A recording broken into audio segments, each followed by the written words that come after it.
Thank you very much, Mrs Hobhouse, and I'm grateful to my humble friend, the member for Meriden and Solihull East, for bringing forward this timely and important debate, and I'll certainly be taking him up on that pub crawl offer in the recess. And I think it's fitting that this debate takes place on the day of the British Beer and Pub Association annual reception, where we'll have the opportunity to speak directly to people in the sector, and of course the small matter of the England game later on. And the BPPA have set out the challenges here with, for every £3 spent in a pub, £1 of that goes straight to the Exchequer. And rural pubs, as honourable members have set out, are very much at the heart of our rural villages as community hubs, gathering places, playing an important role in charity, as my honourable friend for South West Hertfordshire set out clearly. And that's certainly the case in my constituency of North West Norfolk, with over 5,000 jobs supported through pubs and hospitality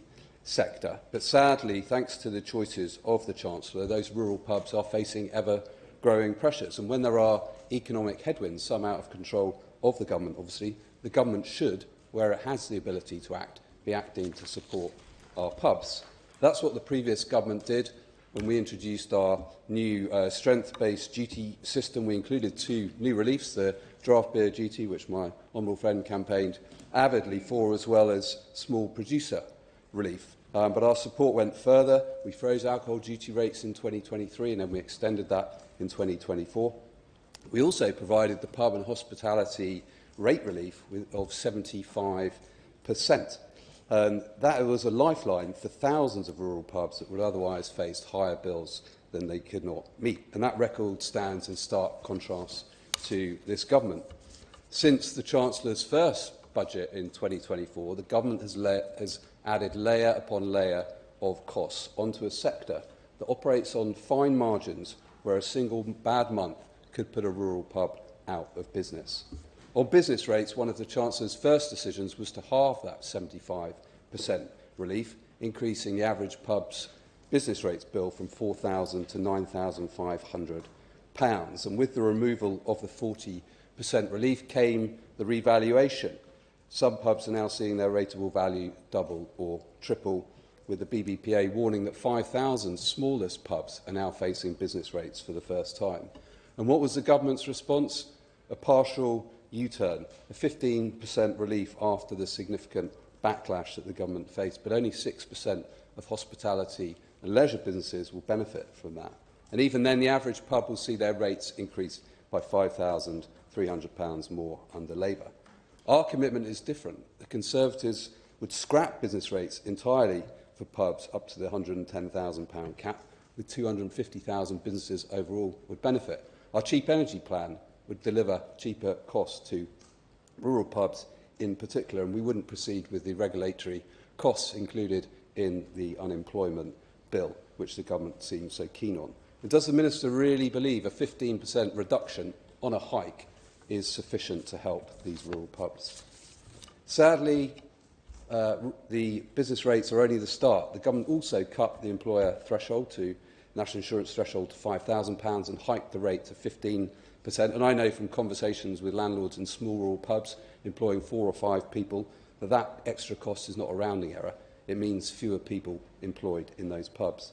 Then in February, alcohol duty was increased by RPI, a £400 cost to the sector passed on to consumers, one that the Chief Executive for UK Hospitality said would be the final straw for some pubs. And then there's extended producer responsibility. The BBPA again has warned that the pub sector will have to face a hit of about £50 million because glass bottles sold in venues will be considered as household waste, even though pubs already pay to have their waste commercially recycled. What is the Minister's response to this double charging and rules that do not reflect how glass bottles in pubs are collected by the vast majority of premises? These additional costs taken together, and it's the cumulative impact which my right honourable friend for Salisbury referred to that matters. And rural communities feel pub closures differently. A pub closing in a city can be replaced by one around the corner. In a Norfolk village, when a pub closes, it can be lost forever. And I'm grateful that the Rose and Crown in Hartley, which closed, has been reopened. But that is a positive story where there are other less positive ones.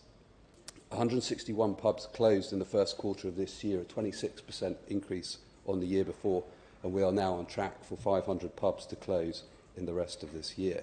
And a survey of 20,000 hospitality businesses, the people taking the risk, the people employing people, tells a story. 64% plan to cut jobs, 42% will reduce their trading hours.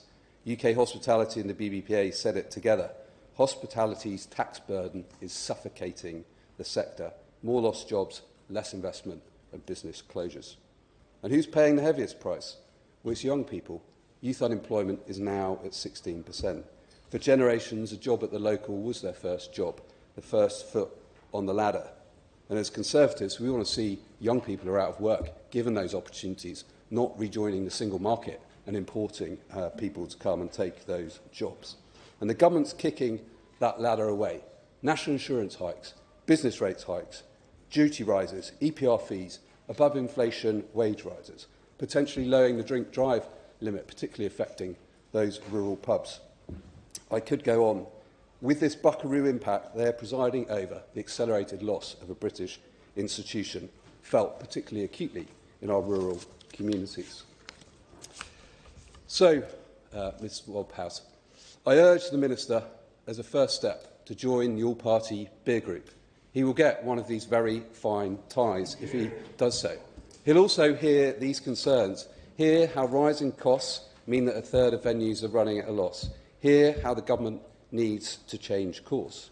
When we were in government, we proved that targeted support works. So rather than load on more costs, government should be supporting pubs with the decisive fiscal relief that Conservatives have committed to. Thank you.